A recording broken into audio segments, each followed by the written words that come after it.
Ведущий программы «Вести в субботу» на телеканале «Россия» Сергей Брилев оказался гражданином Великобритании.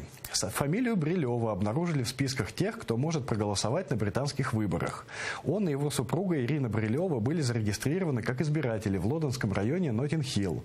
По информации ФБК, у супруги Брилева есть доля в управляющей компании многоквартирного жилого дома на западе Лондона.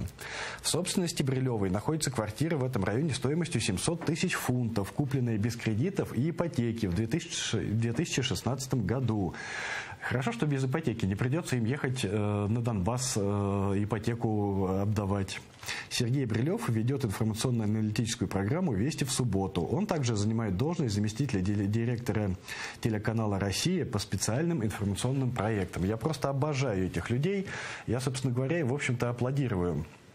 Годами, тоннами вливать в головы россиян всякое ксенофобское, агрессивное, прошу прощения, всю вот эту вот карамель, загаживать им мозги, орать про духовность, про величие, про неповторимость России, про то, что Россия самая лучшая, а потом смотришь, один патриот, журналист, покупает себе дом на озере Кома, Киселев, я уж не помню, где он там купил себе виллу, а Брилев вот покупает недвижимость в Ноттинг-Хилле.